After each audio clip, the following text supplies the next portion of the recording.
मत्स्यजोग येथे स्वर्गीय संतोष देशमुख जे सरपंच होते त्यांची अपहरण करून हत्या करण्यात आली। त्यानंतर संपूर्ण महाराष्ट्रभरात त्याचे पडसाद उमटायला लागले। आपण जर बघितलं तर परभणी असेल, बीड असेल, पुणे येथे आक्रोश मोर्चे झाले। त्यानंतर संपूर्ण महाराष्ट्रभरात आपण बघू शकतो की सर्वपक्षीय जे आंदोलन ते सुरू झाल्याचं पाहायला मिळालं। आमदार सुरेश धस असतील, संदीप क्षीरसागर असतील यांनी हा प्रकरण मोठ्या प्रमाणात उचलून धरल्याचं आपल्याला पाहायला मिळालं। आज मी सध्या आझाद मैदान येथे आहे आणि आझाद मैदानात सरपंच परिषद यांनी धरणे आंदोलन सुरू केलेले आहे। आपण बघू शकतो की संपूर्ण महाराष्ट्रभरातून आज ग्रामसेवक असतील, सरपंच असतील ते मोठ्या प्रमाणात गोळा झालेले आहे। आपल्यासोबत काही सरपंच आहेत। सर, काय सांगाल, तुम्ही आज धरणे आंदोलन करताय? सरपंच परिषदेच्या वतीनं स्वर्गीय संतोष देशमुख यांना न्याय मिळवण्यासाठी, त्यांच्या हक्कासाठी आम्ही या ठिकाणी आलेलो आहोत। महाराष्ट्रात पंचायत राज व्यवस्थेत सगळ्यात निघृण अशा प्रकारची हत्या या संतोष देशमुखांची झालेली आहे। आपण काल पाहिलं असेल पोलिसांच्या ह्याच्यात तर प्रचंड हत्यारं त्यांना मारण्यासाठी वापरलेली आहेत आणि अजूनही त्यात जे आरोपी आहेत त्यांना ज्यांनी सहकार्य केले त्यांच्यावर गुन्हे दाखल झालेले नाहीत। ज्यांच्याकडे संशयाची सुरी आहे त्या वाल्मिक कराडांवर अजून 302चा गुन्हा दाखल झालेला नाही। मी तुम्हाला या ठिकाणी सांगतो की हे सगळ्या पक्षाचे सरपंच आहेत, सगळ्या जाती धर्माचे सरपंच आहेत। अनेक ठिकाणी सरपंचावर हल्ले झाल्यावर आम्ही त्या ठिकाणी परिषदेच्या माध्यमातून गेलेलो आहोत।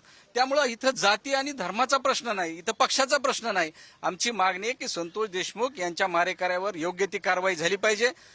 त्यानंतर धनंजय मुंडे यांच्या राजीनाम्याचा प्रश्न येतो। मग आमचं सगळ्या सरपंचांचं म्हणणं आहे की कुणी तुमचा राजीनामा मागूच नये, तुम्ही स्वतःहून तो दिला पाहिजे आणि सांगितलं पाहिजे की भविष्यात मी पुन्हा याच्यापेक्षा चांगलं काम करीन। त्यांनी आदर्श निर्माण करून दिला पाहिजे की जे आरोपी आहेत यांच्या पाठीमागे जर माझ्यामुळे दबाव येणार असेल किंवा अशी लोकांची भावना झालेली असेल तर मी निश्चित प्रकारे राजीनामा देईन।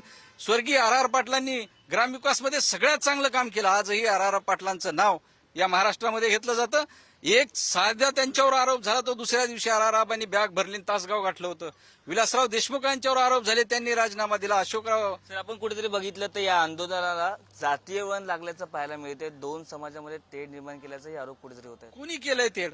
हे जोपर्यंत हे राजीनामा देणार नाही, जोपर्यंत आरोपीवर हे होणार नाही तोपर्यंत हे तेढ निर्माण होणारच आहे। अहो, 18 प्रगट जातीला आम्ही गावात घेऊन बरोबर काम करतो ना। सरपंच हा गावचा कणा आहे। सकाळपासून संध्याकाळपर्यंत सगळ्या वेगवेगळ्या जातीचे धर्माचे लोक येतात। मग जातीचा रंग द्यायचा होता तर संतोष देशमुख काय मराठ्याच्या माणसाला वाचवायला गेला होते का?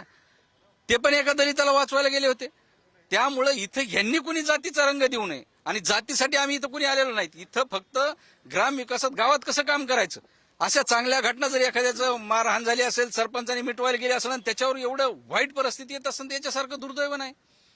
इथे आम्ही जातीसाठी आलेलो नाही तर संतोष देशमुख यांना न्याय मिळाला यासाठी आलेलो आहोत। आपण बघू शकतो की सर्व सरपंच इथे आलेले आहेत। कॅमेरामॅन कवितासह मी पद्मेश पवार, पुढारी न्यूज, मुंबई।